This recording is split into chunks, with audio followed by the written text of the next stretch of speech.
মানুষ বেঁচে থাকে তার স্বপ্নের জন্য, স্বপ্ন তাকে এগিয়ে নেয়, পথ দেখায়। আজ বলবো তেমনই এক স্বপ্নিকের গল্প, যার ছিল না কোনো সচ্ছলতা, ছিল না সুযোগ সুবিধা, ছিল শুধুমাত্র স্বপ্ন দেখার শক্তি। আর সেই শক্তিতেই তিনি নিজেকে রাঙিয়ে নিয়েছেন। আমি আজরা মাহমুদ আপনাদের সবাইকে স্বাগত জানাচ্ছি বার্জার লাক্সারি সিল্ক প্রেজেন্টস #নন্দিনীর আজকের পর্বে।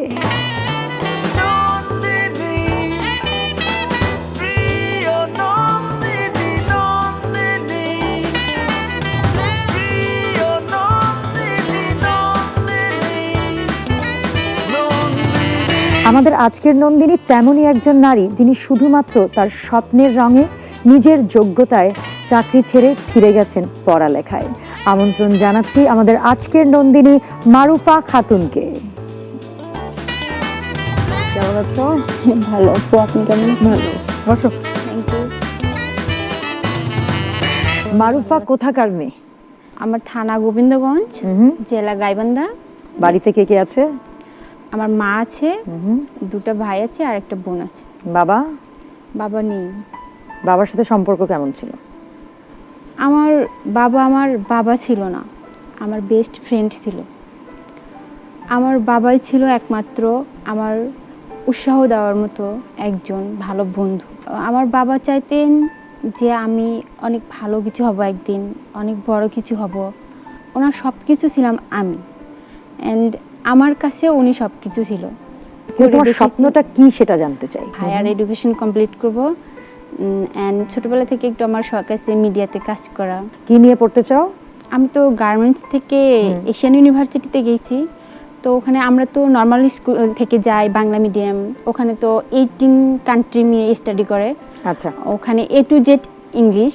তো এর জন্য ওরা আমাদের আর কি 2 বছর সময় বেশি দেয়, আমাদের ওইভাবে তৈরি করে নেয়। আচ্ছা। নিয়ে তারপর দিন আমরা মানে গ্রাজুয়েট কমপ্লিট করব, তখন সাবজেক্ট চুজ করতে পারবো।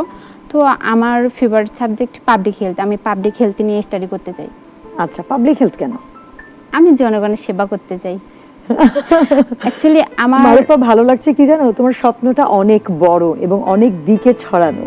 এখন একটু শুনবো যে তুমি বললে গার্মেন্টসে কাজ করতে এবং সেখান থেকেই তোমার এই ইউনিভার্সিটিতে ঢোকার সুযোগটা হয়েছে। এইটা কিভাবে হলো? আসলে গার্মেন্টস থেকে কেনই বা তোমাকে বেছে নিল? আমি এমজি গ্রুপে জবটা নেই। ওখানে জব নেওয়ার পর নতুন এমপ্লয়ীদের নিয়ে একটা ট্রেনিং দেওয়া হয়, অ্যান্ড দেন সেইখানে ফ্যাক্টরির যাবতীয় রুলস সম্পর্কে বলা হয়। সেখানেই বলা হয় যে আমাদের ফ্যাক্টরিতে যে মেয়েরা আছে, অনেক ট্যালেন্ট, অনেক মেধাবী বা অনেকের ইচ্ছা আছে পড়াশোনা করার জন্য, পড়াশোনা করতে পারতেছে না, তাদের জন্য এশিয়ান ইউনিভার্সিটিতে পড়াশোনা করার চান্স আছে। আচ্ছা। যদি সে এক্সাম দিয়ে চান্স পায় তখন। অ্যান্ড কিছুদিন পরে এক্সামটা হয়। এশিয়ান ইউনিভার্সিটি থেকে একটা ম্যাম আসে আমাদের ফ্যাক্টরিতে। আচ্ছা। আসার পর উনি একটা এক্সাম নেয়। আমাদের ফ্যাক্টরি থেকে আমরা 9 জন অংশগ্রহণ করি, আমি একাই চান্স পাই 9 জনের মধ্যে। বিয়ে হয়ে গেছে একেবারে অল্প বয়সে তোমার, এবং আমি আসলে মেকআপ রুমে যখন আমরা রেডি হচ্ছি তখন দেখলাম যে তোমার হাজবেন্ডও বসে আছেন। তার সম্পর্কে একটু জানতে চাই। ও যেরকম অনেস্ট, প্লাস ওর থিঙ্কিংটা অন্যরকম। আর 10 জন মানুষের থেকে ওর চিন্তা ভাবনা আলাদা। আর ও চায় যে আমার লাইফ আমি আমার মতো করে এনজয় করি। আমি মনে করি আমার হাজবেন্ড আমার অক্সিজেন। মানে ভালো লাগছে শুনে। খুব কম মানুষই কিন্তু বলে উঠতে পারে তাদের হাজবেন্ড অক্সিজেন। এবং দেখেছি যে আজকে সারাটা দিন শুটিং এর সময় কিন্তু সে বসে আছে, এবং একটা কথাও কিন্তু বলেনি যে মারুফা চলো যাবে না, এত সময় কেন লাগছে না। মারুফা নিজেকে 5টা বছর পরে কোথায় দেখে? নিজেকে অনেক বড় করতে চাই, সবার সামনে নিজেকে প্রেজেন্ট করতে চাই। আমার থেকে যেন আরো হাজারো মেয়ে অনুপ্রেরণা পায়, দেন তখন আমার মনে হবে যে আমি সাকসেস।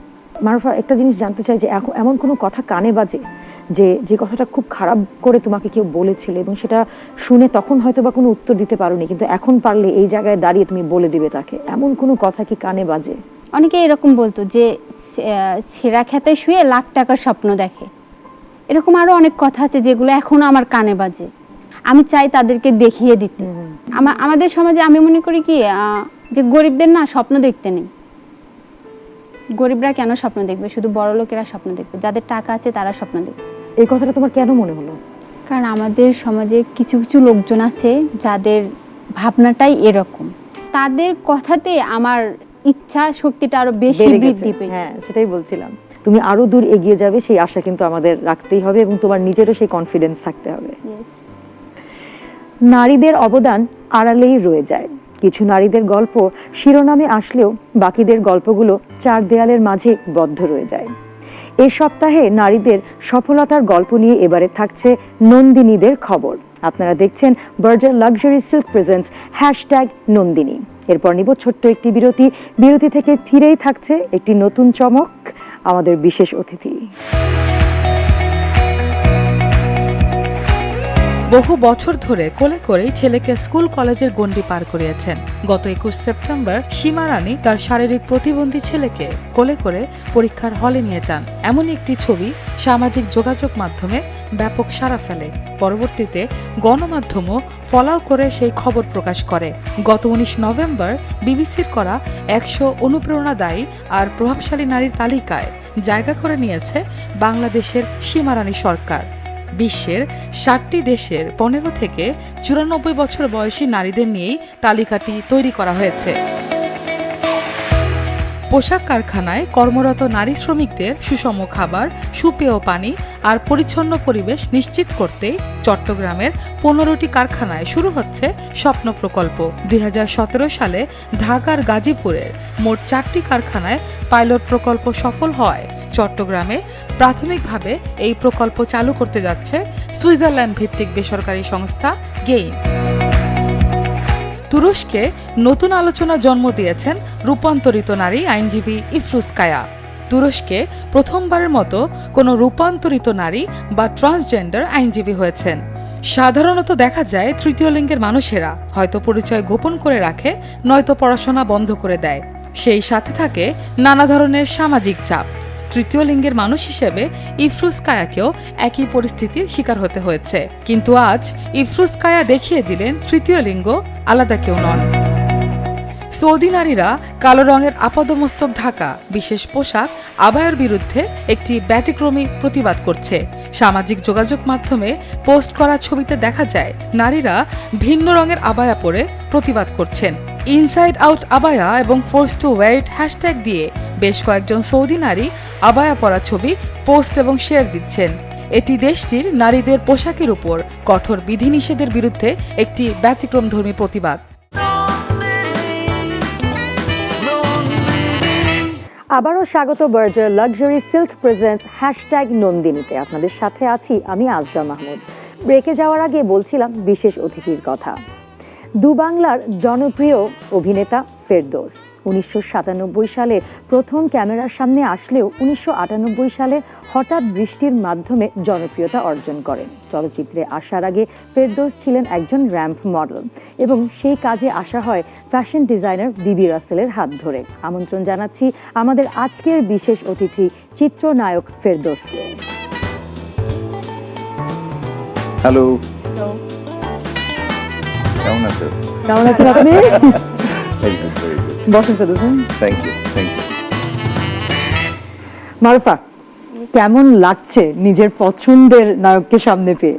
আমার মনে হচ্ছে যে আমি এই মুহূর্তে আমার চাওয়ার অজান্তে অনেক কিছু পেয়ে গেছি ওনাকে সামনে পেয়ে। তো ওনাকে যদি একটা কথা বলবার থাকে, হয় না একটা মনে কিন্তু ব্যাপার থাকে যে আমি আমার পছন্দের মানুষটিকে সামনে পেলে এই কথাটি বলবো। অ্যাকচুয়ালি কি বলবো, I love you. Me too. দাদা, আমাদের প্রথম দর্শনী প্রেম হয়ে গেল। হলো নাকি? স্টার স্ট্রাক যেই শব্দটা আসলে আমরা মারুফাকে দেখে কিন্তু বুঝতে পারছি যে ওর কিভাবে কি বলবে বুঝে উঠতে পারছে না, একেবারেই স্টার স্ট্রাক হয়ে গেছে। ফেরদৌস ভাই, এটা কি আপনার নিজের ফ্যানের সাথে বসে প্রথম অনুষ্ঠান? জীবনের প্রথম। আসলে অন্য একজনের কাছে যখন তার চোখ থেকে তুমি তোমার অ্যাপ্রিসিয়েশন বা তোমার জন্য একটা ওরকম ব্যাপার দেখো, সে দ্যাট ফিলস ডিফারেন্ট। ওর তাকানো, ও অবাক, ওর বিস্ময় হয়ে যাচ্ছে। It's very interesting. প্রতিটা মানুষই কিন্তু স্ট্রাগল করে, নারী পুরুষ উভয়ই, এবং সেই জায়গাটা থেকে কিন্তু অনেকেই মনে করে যে সেলিব্রিটিদের হয়তো বা কোনো স্ট্রাগল করতে হয় না, কিন্তু আমরা জানি যে আসলে তাদের অনেকটা পথ কিন্তু এগিয়ে যাওয়াটা, তাদের স্বপ্ন পূরণের লক্ষ্যেও কিন্তু অনেক স্ট্রাগল রয়েছে। আমি যে জিনিসটা আপনার কাছ থেকে জানতে চাইবো যে আমাদের ফিল্ম ইন্ডাস্ট্রি যদি আমরা বলি, তাহলে সেই জায়গাটায় নারী পুরুষের স্ট্রাগলটা কি সিমিলার হয় কিনা? আসলে আমার মনে হয় এখন যেটা হয়েছে যে সময় বদলেছে, এখন কিন্তু আর সেইভাবে মানে খুব বেশি যে নারী পুরুষকে ডিসক্রিমিনেট করা হয় তা না, বরং ক্ষেত্র বিশেষে এখন এই প্রজন্মে এসে আমার মনে হয় যে মেয়েরা বরং অনেক বেশি সুযোগ সুবিধা পায়। আজকে যদি তুমি বিভিন্ন রিয়েলিটি শোগুলি দেখো, তো সেই দিক দিয়ে কিন্তু মেয়েরা অনেক বেশি এগিয়ে আছে ছেলেদের কাছ থেকে। ওরা অলরেডি একটা প্ল্যাটফর্ম নিয়ে তারপর ওরা এন্ট্রি নিচ্ছে। আজকে তোমাকে বা আমাকে আমরা র্যাম থেকে যেভাবে প্রতিদিন প্রতি মুহূর্তে স্ট্রাগল করে এসেছে, এখন কিন্তু সেটা লাগছে না। যদি আমি আমার ক্ষেত্রে বলি, মিডিয়ার ক্ষেত্রে, ফিল্মের ক্ষেত্রে, বেসিক্যালি আমি শুনেছি যদ্দূর যে শি ইজ ইন্টারেস্টেড, মারুফা এই মিডিয়াতে কাজ করতে চায়, রাইট? Yes. এই যে আজকে মনে করো ইফ শি ইজ ইন্টারেস্টেড, ও কিন্তু অলরেডি একটা প্ল্যাটফর্ম পেয়ে গেল। তো এই ক্ষেত্রে কিন্তু যে নারী বা পুরুষের ব্যাপারটা এখানে ইম্পর্টেন্ট না, কিন্তু স্ট্রাগল কিন্তু সবাইকেই করতে হয়। কিছু কিছু জবের ক্ষেত্রে দেখি অনেক সময় আমাদের এখনো কিছু মেন্টালিটি আছে, এখনো কিছু পুরুষদের সেরকম মেন্টালিটি আছে যে মেয়েদেরকে অন্য একটা দৃষ্টিভঙ্গিতে দেখার একটা প্রবণতা আছে। হ্যাশট্যাগ মিটু আসার পরও কাস্টিং কাউচ বলো বা অন্য ধরনের অ্যাপ্রোচ, অন্য ধরনের দৃষ্টিভঙ্গি কিছু মানুষের, বাট পিপল আর চেঞ্জিং, এবং সেই দিন আর খুব বেশি দূরে নেই যে আমরা আর এটা নিয়ে আলোচনাই করবো না। মেয়ে মানুষ হিসেবেই কাজ পাবে, একটা ছেলে ছেলে মানুষ হিসেবেই কাজ পাবে, কোয়ালিটি দিয়ে। এটা আসলে অনেক গুরুত্বপূর্ণ। আমরা যেভাবে একজন মানুষকে দেখি তার চেয়ে অনেক বেশি ইম্পর্টেন্ট হচ্ছে তোমার ভিতরের ব্যাপারটাকে শিক্ষিত করা, নিজের রুচিবোধ, তাই না, নিজের বিবেক বুদ্ধিকে পজিটিভ ভাবে কাজে লাগানো। ফেরদৌস ভাই, আমি একটু অন্য টপিকে যেতে চাই। স্ট্রাগলের কথা যেহেতু বলছি, আপনার স্ট্রাগলটা একটু জানতে চাই আমি, যে এসেই তো আসলে কি বলবো, একটা নায়ক ফেরদৌস হয়ে যাওয়া যায় না। আমার বাসা থেকে আসলে পারমিশন ছিল না ফিল্ম করার, আমার বাড়ির লোকজন কেউ চায়নি, তারা চেয়েছে পড়ালেখা করি। আমার একেবারে একটা পড়ালেখার পরিবেশ। আমার বাবা ডিস্ট্রিক্ট প্রাইমারি এডুকেশন অফিসার ছিলেন, আমার বড় ভাই সারা জীবন ফার্স্ট হতো। সো বাবাও সবসময় চাইতো, বাবা মা, যে আমি পড়ালেখা করে একটা অফিসার হই বা এরকম কিছু। ওই ধরনের একটা পরিবেশে বড় হয়ে ফিল্ম স্টার হতে চাওয়াটা একেবারেই নেগেটিভ ভাবে নিয়েছে। বাট আমি খুব জেদি, সো আমার স্ট্রাগলটা ছিল উইথ মাই ফ্যামিলি, হ্যাঁ, তাদেরকে কনভিন্স করা যে আমি অনেকগুলি কাজ নিয়ে বিজি হয়ে যাই, সো আমাকে বাবার এগুলি বলতে পারবে না, কাজ তো শুরু হয়ে গেছে। এর মধ্যে হঠাৎ বৃষ্টি চলে আসে, সো আর I didn't have to look back. আর এরপর আমাকে আর আসলে সেই ধরনের স্ট্রাগল করতে হয়নি। আচ্ছা, সো মূলত স্ট্রাগলটা আসলে আমার ফ্যামিলিকে কনভিন্স করা, নিজের সাথে নিজের স্ট্রাগলটা একটা বড়, যে আমি হওয়ার কথা ছিল এটা হয়ে যাচ্ছে অন্য একটা কিছু। আজকে এই যে মেয়েটা মারুফা, ও কিন্তু নিজের সাথে নিজে স্ট্রাগল করেছে, ওর স্ট্রাগলটা ফ্যামিলির সাথে, তাই তো? ফ্যামিলি চেয়েছে ক্লাস 5 এর পরে বিয়ে করে দিয়ে দিলে আমরা হয়তো বেঁচে যাই, বাট ও চেয়েছে আমি পড়ালেখা করব। Then she continued, she had to fight with her mother, with her husband, and she's like happily sitting here now. So এইটাও একটা স্ট্রাগল মানে যে তোমাকে সবসময় মানে কোনো কিছুর বিপক্ষে গিয়ে করতে হবে এটা নেসেসারি না। আমাদের সমাজে মূলত পুরুষদের নিয়ে ইতিহাস লেখা হয়। ইতিহাসের নায়ক বা খলনায়ক হিসেবে আমরা পুরুষদের দেখেই অভ্যস্ত, অথচ ইতিহাসের নানা বাঁকে নারীদের রয়েছে গৌরবোজ্জ্বল অবদান। তেমনই একজন নারী লীলাবতী নাগ। তিনি স্বপ্ন দেখেছিলেন নতুন জীবন, নতুন দিন এবং নতুন মানুষ গড়ে তোলার। তার হাত ধরেই নারীদের উচ্চ শিক্ষার দুয়ার খুলে। আমাদের আজকের পর্ব আমরা উৎসর্গ করছি লীলাবতী নাগকে।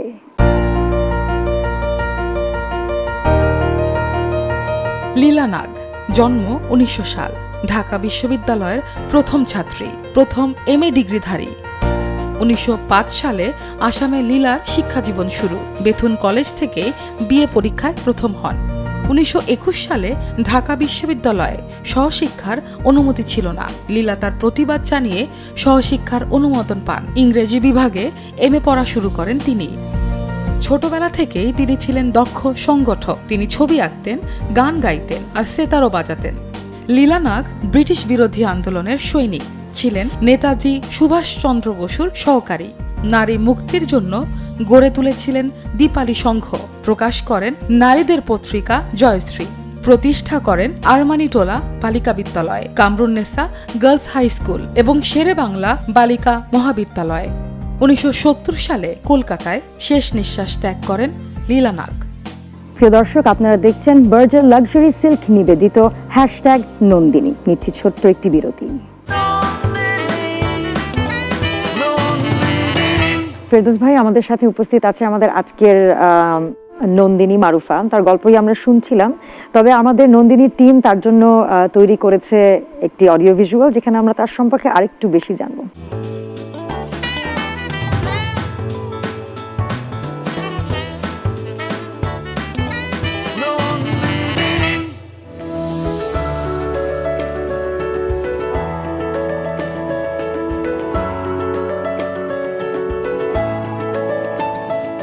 আমার বরাবরই ইচ্ছে ছিল যে আমি পড়াশোনা কমপ্লিট করব, ভার্সিটিতে পড়বো, বাট আমি ভাবতে পারিনি যে আমি এরকম একটা ইউনিভার্সিটিতে পড়ার চান্স পাবো যেখানে বাইরের দেশের মেয়েরা পড়াশোনা করে, ওদের সঙ্গে চলাফেরা করতে পারতেছি, ওদের সঙ্গে পড়াশোনা করতে পারতেছি, ওদের সঙ্গে খাপ খাওয়াতে পারতেছি। এটা আমার কাছে অনেক কিছু, আমার অনেক ভালো লাগতেছে।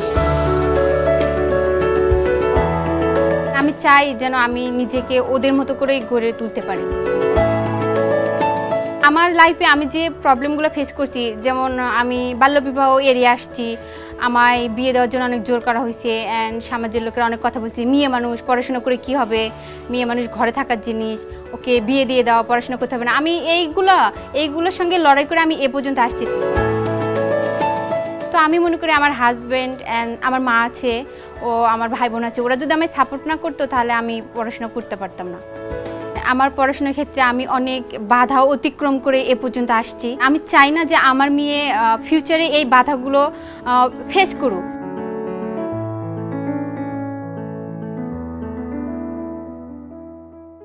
মারুফার আরো কিছু গল্প আমরা জানলাম এই অডিও ভিজুয়ালের মাধ্যমে। ফেরদৌস ভাই, ব্রেকে যাওয়ার পূর্বে আপনাকে আমি ইন্টারাপ্ট করেছিলাম। আসলে লীলাবতী নাগদের মতো নারীদের কারণেই আজ আমরা এত দূর এসেছি, এটা আসলে আমারও বিশ্বাস, এবং আপনিও বলছিলেন। এবং মারুফার মতো মেয়েরা কিন্তু সেই স্বপ্নগুলো দেখছে, তাদের বুনা স্বপ্নই কিন্তু এক অর্থে মারুফার মতো নারীরা কন্টিনিউ করে যাচ্ছে। আসলে তারা যেই স্যাক্রিফাইসটা যে সময় করেছে, করে তারা যে একটা পাথ তৈরি করে দিয়ে গেছে, সেই পাথটাতেই কিন্তু এখনকার মেয়েরা হাঁটছে। আজকে আমরা যেই স্বাধীন দেশে স্বাধীনভাবে নিঃশ্বাস নিতে পারছি, বিকজ অফ দেম। বঙ্গবন্ধু আজকে আমাদের স্বাধীনতা অর্জন করে দিয়ে গেছে বলেই কিন্তু আমরা এই দেশে স্বাধীনতার নিঃশ্বাস নিতে পারছি। আজকে তার কন্যা আমাদের প্রাইম মিনিস্টার যেভাবে নারীদেরকে বিভিন্ন জায়গায় মর্যাদা দিচ্ছে, ইটস অ্যামেজিং।